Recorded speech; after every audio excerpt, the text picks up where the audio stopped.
Hello and welcome to the EDHRECast, where we're all about commander, data, and dad jokes. I'm Joey Schultz and I'm joined by my fantastic co-hosts. Up first, he's a little disappointed that the card Treasure Nabber can't actually nab treasure tokens. It's Matt Morgan.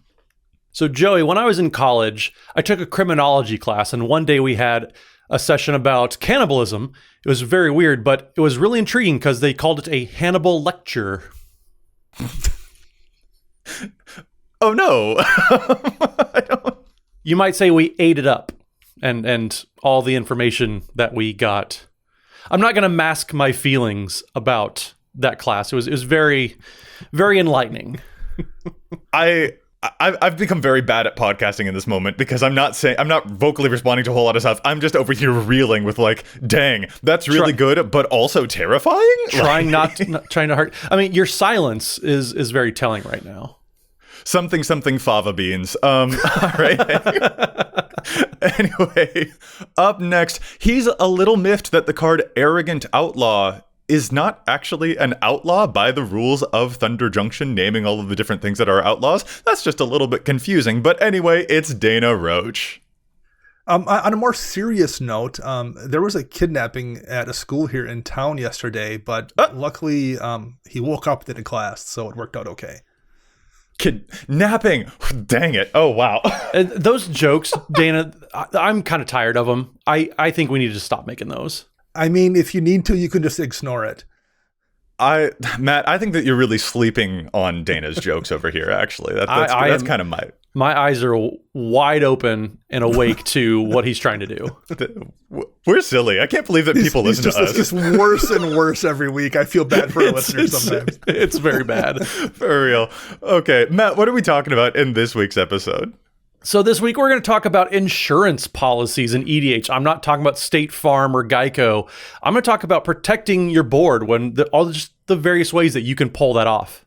Yeah. And in particular, not just protecting, but like stuff that you can do to recover from the bad situations, which I think is an especially important twist and spin on this topic that I'm excited to get into. But we've got some shout outs to do before we get into it. First, we are thrilled to be members of Team Ultimate Guard.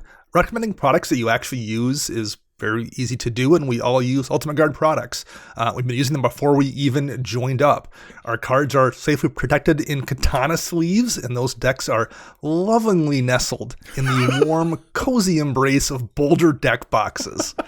It's a top-notch product, and their prices are more than reasonable, and we can't recommend them enough. And that was worth it for Joey's reaction.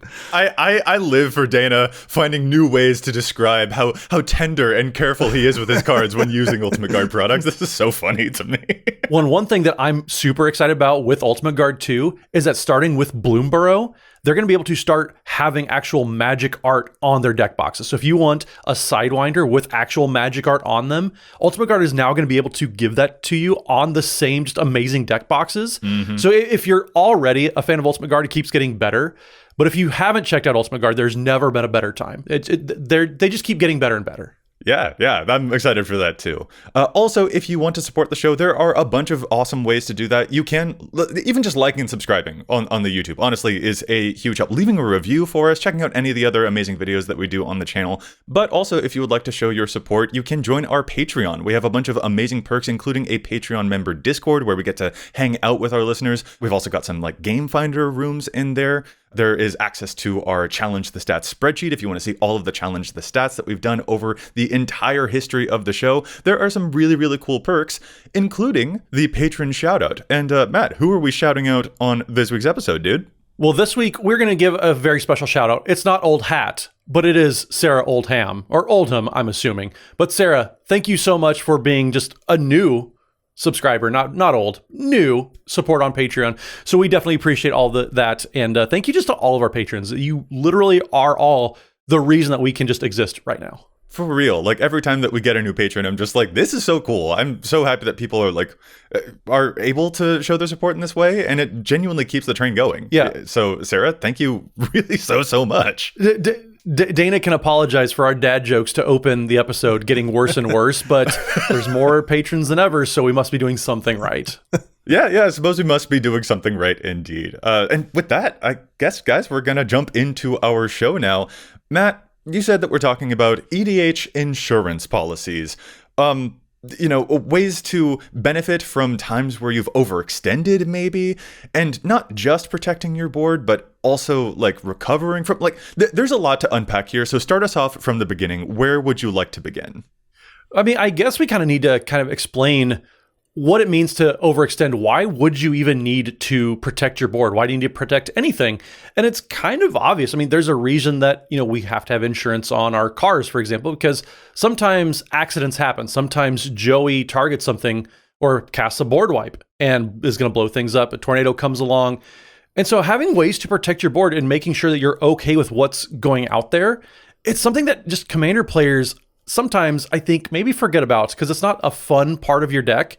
Dana, I know you and I like to talk about eating your veggies when you build a deck, and having ways to protect your board, or at least these insurance policies specifically, they're actually like kind of fun and can do some major work in Commander. There's some obvious ones here we won't spend much time dwelling on, but I will use one of the most obvious ones as an example. I remember the first time someone cast a heroic intervention against me when I went to wipe the board shortly after that set came out. And I had not really paid close attention to that card. I don't know why I hadn't, but that was one of those weird moments that will always stay on my mind. And I'm like, wait a minute, that does what? That's a 2 mana. Oh, you just ignore this board wipe. Right. And we've had there were some things before then that did that, but like Heroic Intervention is one of the ones that jumped out at me. And it's one of the most popular green cards in a format now today for a reason. Oh, yeah. It's showing up in over 500,000 decks. 29% of decks that are able to play Heroic Intervention are doing so. And Teferi's Protection has got to be another that is mentioned here as well. 21% of decks that are able to play that one are doing so. This thing is also enormously popular. But also, as you said, like, these are ones that everyone knows really well. Right. And it's obvious. Like, these things can save you from so many different scenarios. The fact that Teferi's Protection also saves you from, like, a Cyclonic Rift, as an example, is huge. But we know all of these, right? We know the Flawless Maneuvers, the Akroma's Wills, the Clever Concealments. Mm-hmm. And there are a whole bunch of really budget ones as well. There are a lot of ways to protect a board that you've got, which, Matt, as you said, is really important because Joey might cast a board wipe here and there to stop you and your Kyler or Ragadraga from running over me. Well, I mean, yeah, and that's kind of what actually brought me to thinking about this point in general. Was I was updating my Kylo list and I figured, well, I've got a couple protection spells, but then like, what else do I have that's really going on there?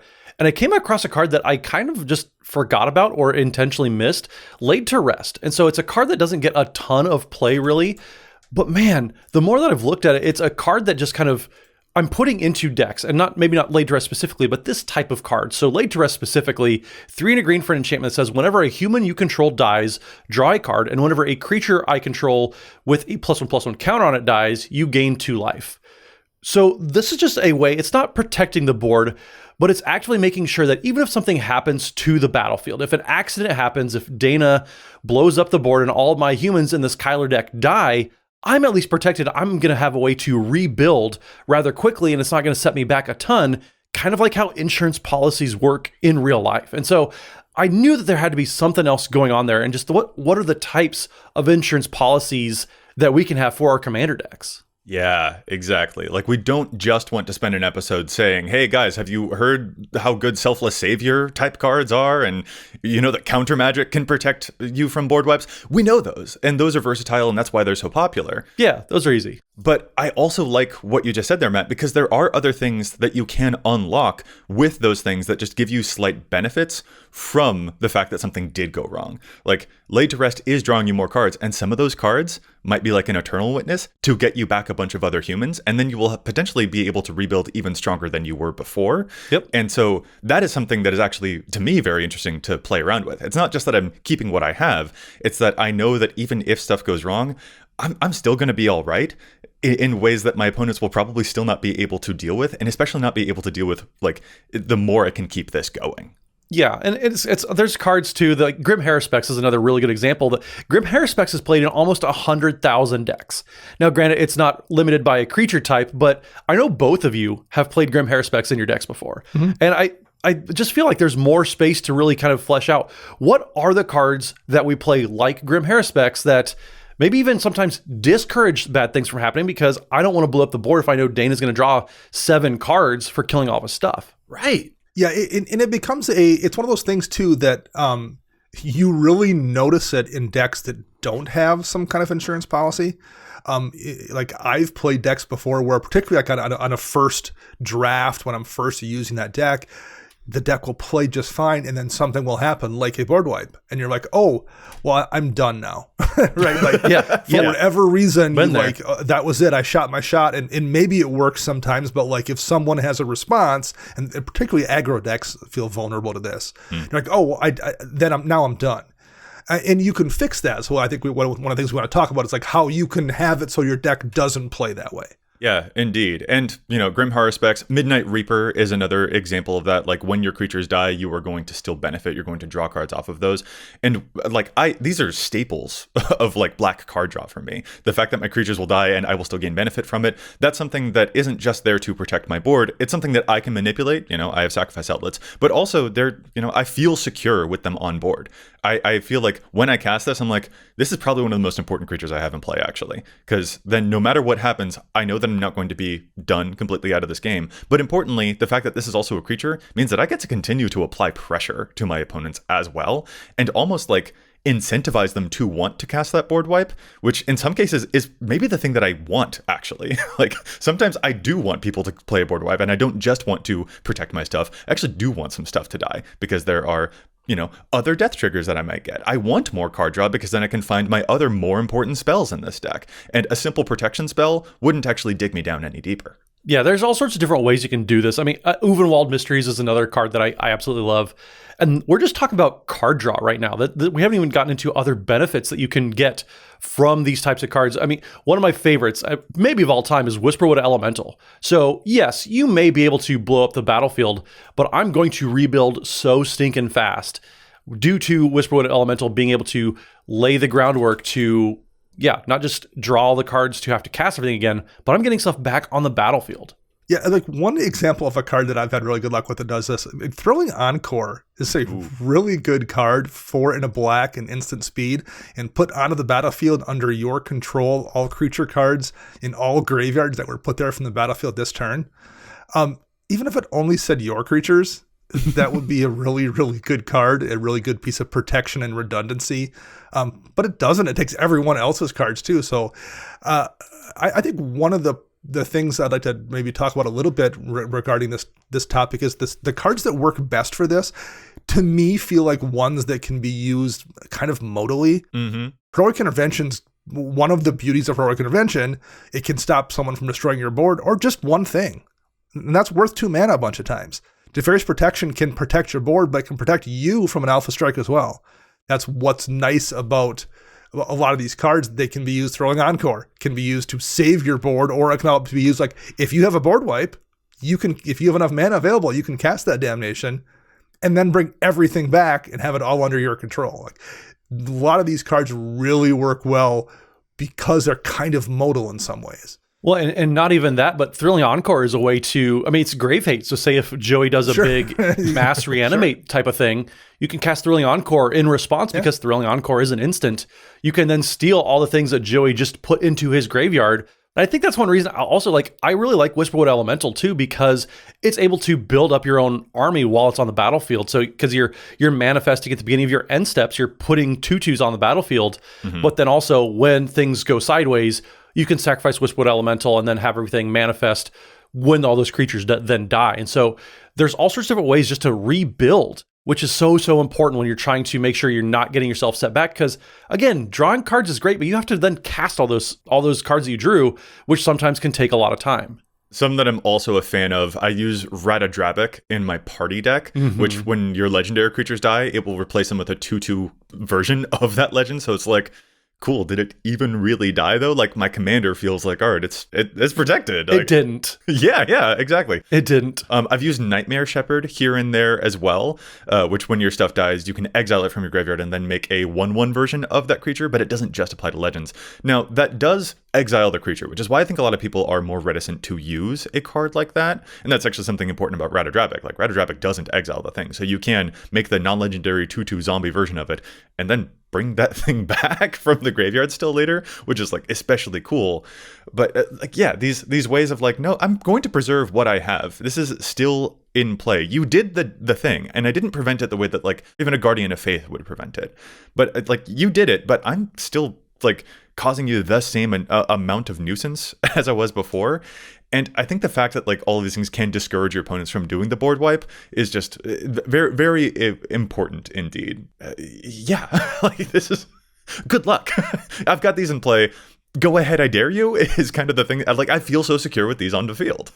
And again, Joey, a lot of these are things that do double duty. They make you feel secure and protects you, and can also be used offensively sometimes in those decks. That the ability to do double duty with things that protect your board is ridiculously beneficial. Yeah, and I mean, I have absolutely seen people sacrifice a bunch of their own creatures and then cast a Rise of the Dreadmarn or a Fresh Meat to then be like, all right, cool, here are a bunch of tokens after I just myself did those things.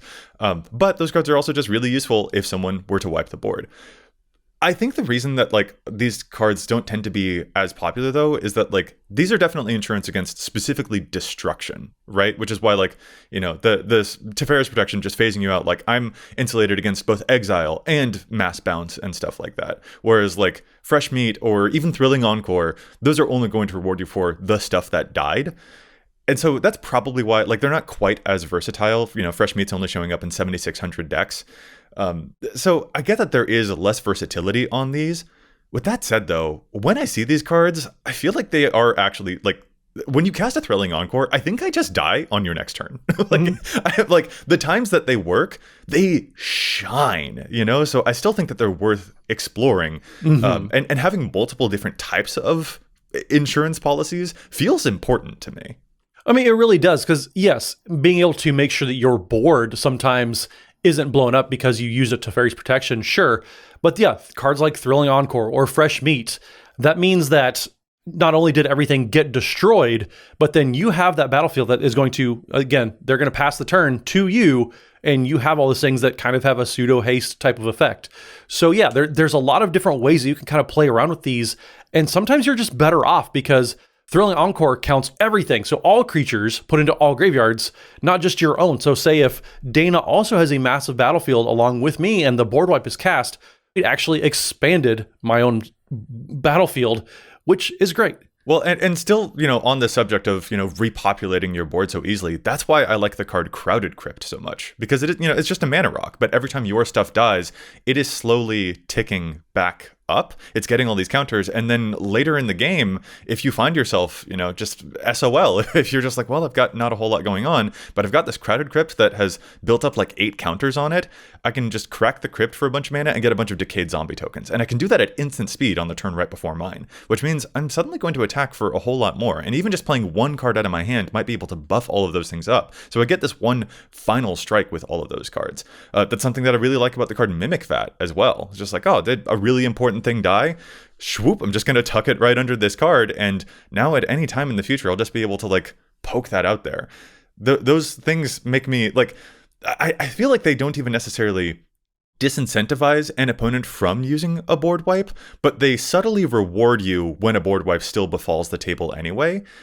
And I'm just like, okay, cool, watch out. Like these can do some late game damage that I feel like sometimes goes a little underrated, or it goes under the radar, is I think what I mean to say, that people don't necessarily notice, but then late game they're like, dang, how did you get that situation going? And it's just like, well, a couple of things died, and now you're going to pay the price for it. And that feels especially fun to retaliate in that way, in ways that are surprisingly powerful. One card I know Matt has posted about recently online, Galadriel's Dismissal, being a really good card as both a way to protect your stuff and can be used offensively. And March of Swirling Mists in blue plays very similarly to that as well.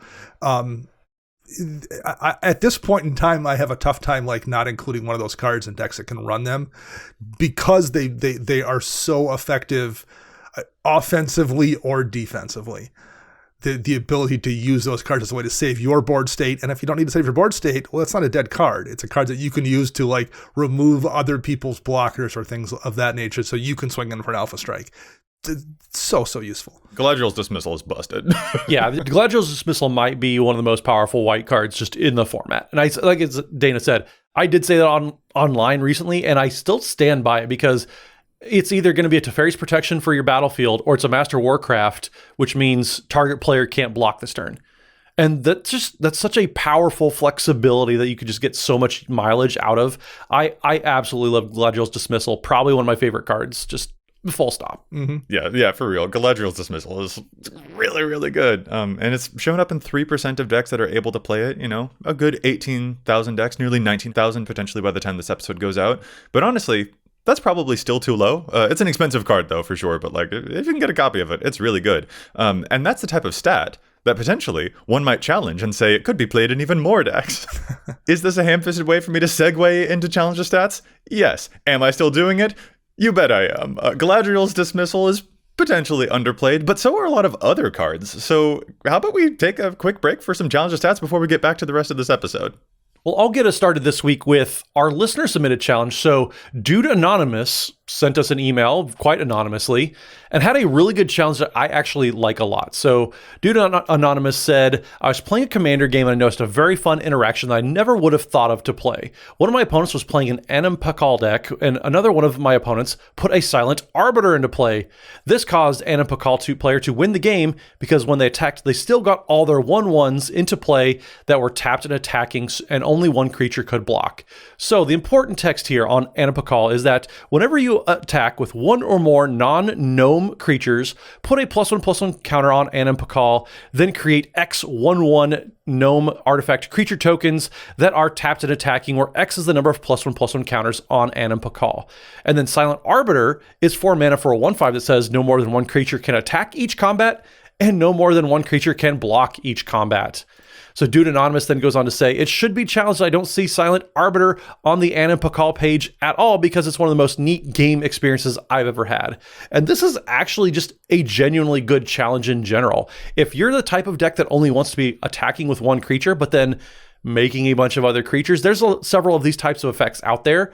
Silent Arbiter is a fantastic way to make sure that, okay, you can either block my big creature, which you're likely not going to be able to kill because it's been getting bigger over the course of the game, or you're just going to have to chump one of my little gnomes, and that's fine. You're still taking a ton of damage.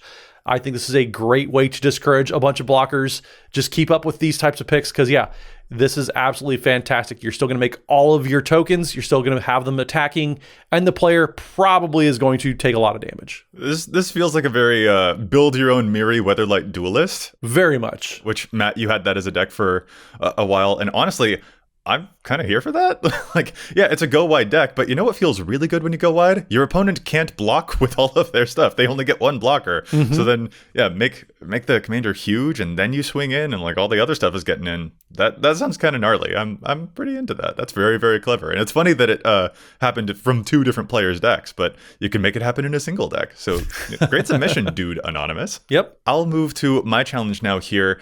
We all know how good Inkshield is. Inkshield is wild. Like, there's a reason that card is commanding a $20 to $25 price tag at the moment, showing up in 5% of decks that are able to play it. It's like 45,000 decks are playing it. Inkshield's great. And if I'm being a little bit silly, the card that I want to challenge is basically the equivalent of we have Inkshield at home.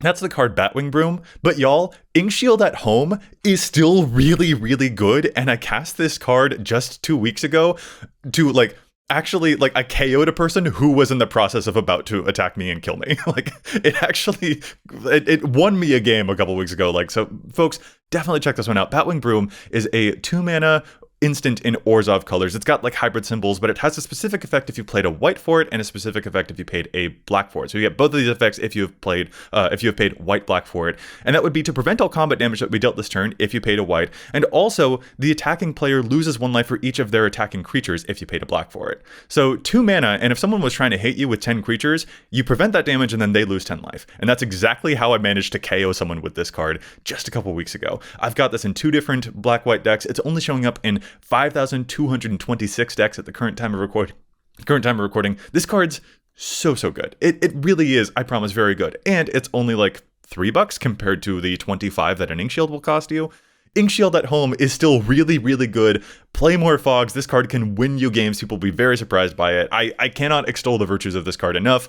Batwing Broom is just the GOAT. It's so, so great. Yeah, old modern sideboard staple to counteract the Splinter Twin decks. Yeah! Batwing Broom, still relevant in 2024. Yeah, that's a nice Splinter Twin combo you've got there, friend. Would be a shame if something happened to it. It's so, so great. Well, since Joey's challenging the stats on a card from way back in the original Lorwyn block, I might as well do the same. First, let's talk briefly about General Ferrous Rokirik. General Ferrous Rokirik is now the 7th most popular Boros commander, and it's a 3-mana, 3/1 with hexproof and monocolored, but most importantly, whenever you cast a multicolored spell, you create a 4/4 red and white golem artifact creature token. That's a very powerful ability. But one card that I think should see more play in General Ferrous Rokirik decks is the card Rise of the Hobgoblins from back in the Lorwyn block. Rise of the Hobgoblins is an enchantment. It costs hybrid Boros, so you can spend any combination of 2 red and white mana to cast it. And when you cast it, it has kind of non-kicker kicker, where you can spend any amount of mana in addition to those 2 red, and for each extra mana you spend, you make a 1/1 red and white goblin creature token. Additionally, you can spend a hybrid Boros mana at any time to give all creatures you control first strike. So the worst case scenario here is you cast it for just the red/white mana and make a 4/4 for 2 mana. That's not bad by itself. And then it sits there, giving you the option to give all of your creatures first strike at any point in time for a single mana. That's really good as well. But late in the game, when you have a bunch of mana free, you can just make a whole army of goblins that also have first strike while giving your other stuff first strike. And it's just generally a really good card, and it should be in more than 15% of decks that are just perfectly positioned to run it. So if you're playing General Ferrous Rokirik, give Rise of the Hobgoblins a look. It's a very, very good card for that deck. I'm super into this. Like, I know in Commander we're all like, give me the double strike, not the first strike. But the fact that this can just give you the 4/4 means you're getting the benefit. The flexibility of making more tokens, also the benefit. But like, if you've got that 1 mana activation up and you've got a bunch of untapped things, I'm like, how do I attack into you? Because like, you can just team block, give them first strike, and I'm like, well, that's probably not going to go well for me. And then when you attack me, I'm like, how do I block this? Like, because you can just the combat will be very disadvantageous from that point moving forward. The threat of activation on that card is pretty cool, and the fact that you get a 4/4 with it, Dana, I love this challenge. Accidental Lorwyn synergy. I didn't realize we'd both be bringing Lorwyn Shadowmoor cards to the table here, so that's just kind of funny. I guess we're both looking forward to the Return to Lorwyn set coming up, I think in 2025, I believe. I will actually confess, Lorwyn's not my favorite. It felt a little bit weird to me, but I know it's a big favorite, so I anticipate a lot of the same level of like Bloomborough excitement when we get back to Lorwyn. Okay, so I want to jump back into the topic again here, and we talked about some cards that, like, when your stuff dies, you'll draw some stuff. We talked about some cards that help you repopulate the field even if things will die. But now I actually want to turn the question to you guys, how you feel about the types of cards that will resupply you on mana resources when your stuff die. Like, Eudora Gravegardener will turn your dead creatures into face-down forests, so then you can get extra mana.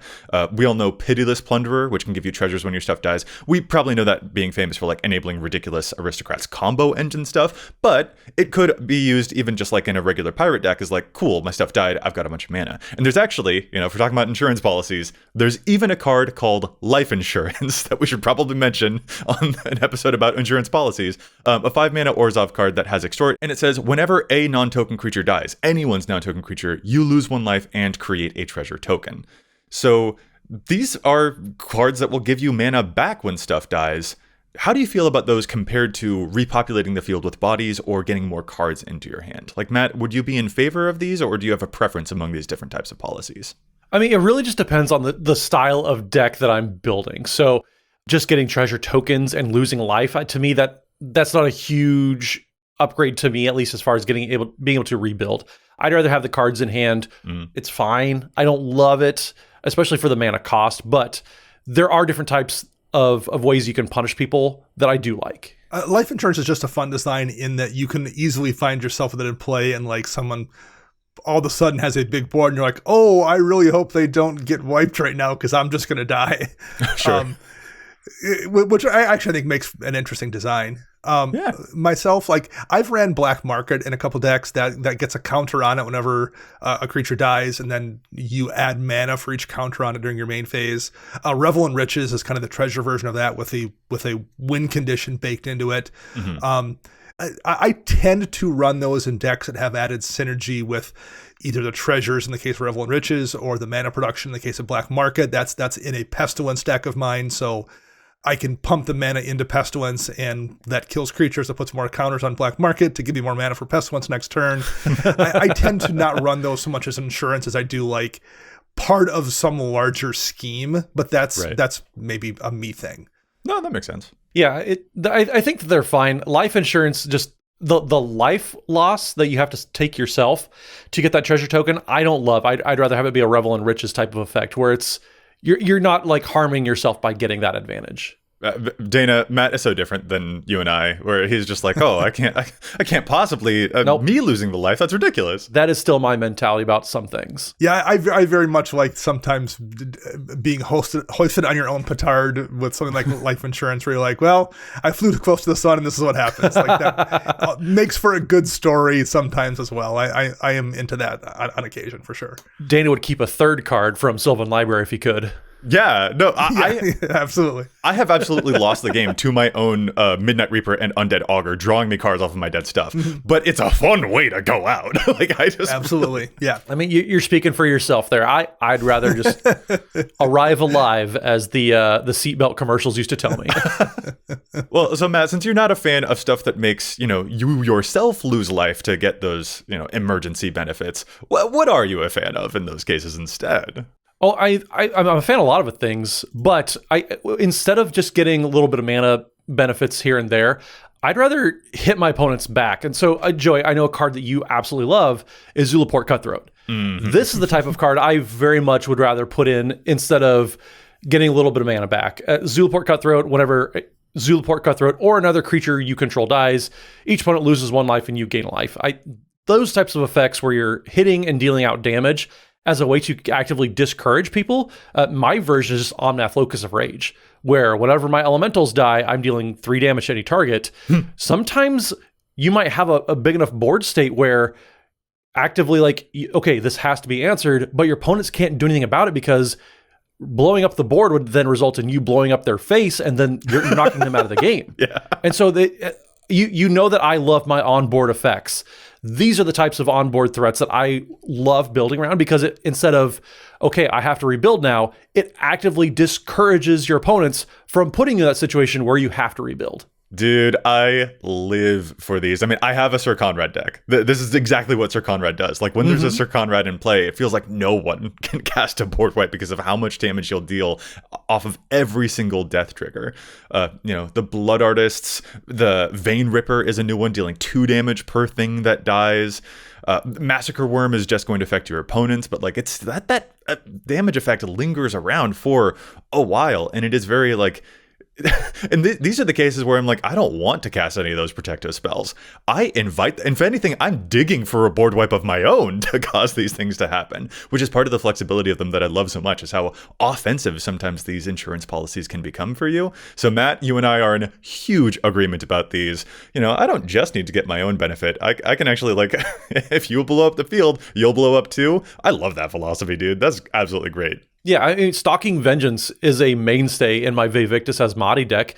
It's all about getting big creatures out there and, okay, don't blow up my big creatures, but also I can just sacrifice one of my very large creatures to have Stalking Vengeance deal out a ton of damage whenever people decide to have things go away. Dude, yeah, Stalking Vengeance is great. Another personal favorite is Vicious Shadows, which I think I've challenged the stats on before in the past. It's a 7-mana red enchantment, so, that's a lot to pay, but when it's in play, Lord, is it doing so much work. Whenever a creature is put into a graveyard from play, That's anyone's creature. You may have Vicious Shadows deal damage to target player equal to the number of cards in that player's hand. So one creature dies and you can be like, all right, 4 damage to you because you have 4 cards in your hand. And like I've done some nasty work with Vicious Shadows in the past. And Matt, you also are like, in that Omnath deck of yours, I've seen you play a Goblin Bombardment to sacrifice your creatures for damage. Mm-hmm. So like even if someone does wipe the board, you're like, all right, cool, I still got mine. And like these are great things to deter, make sure you still get the value that you're after. These cards are absolutely great. And they are a new way of giving insurance. It isn't just like, oh, I'll get something back. It's like, well, I'm taking you with me. And that's a great philosophy. Well, and they can also serve as like a little bit of protection against the board wipes of the world that are mass exile effects. I mean, the ability to get something back from your graveyard is something way easier to do than get something back from exile for the most part. And like sometimes you're like, oh, even if it's minimal damage, I've got 2 creatures out, I'll Goblin Bombard you for 2. That's almost nothing. But whatever the exile effect is, it lets you kind of work around it a little bit and then still reanimate stuff later on. So I think the last thing here I want to ask you guys, is this something that you are conscious of when you're first brewing a list? Or is this something that becomes apparent as you're playing it, Joey? Like, are you always thinking of this? Like you think, okay, I want card draw, or just the kind of thing that like you just get a feel for when you're playing the deck? Like, oh, I don't have enough insurance in here to protect myself if things go awry. I need to work on that. I think I've discovered a lot of them by accident, if I'm being honest. So I play a lot of black, so I am just already using stuff like Grim Horror Specs to draw the cards off of my own stuff dying, because my plan was to kill off all of my own creatures with my aristocrat stuff, and then I would draw cards that way. But it also has a great insurance policy level of like, oh, cool. Like if someone wipes a board, I feel great. I feel secure that this is, so like the stuff that I wanted to do initially, I didn't even think necessarily of like, this is great for when my opponents inevitably try to remove stuff. But over time, that's another reason why I've fallen even more and more in love with those cards. To the point that like I'm using some of those same strategies that were born from my Reanimator and Aristocrat stuff. I'm using them in other decks that aren't even necessarily Reanimator and Aristocrats. I have a party deck, Barakos the Folk Hero.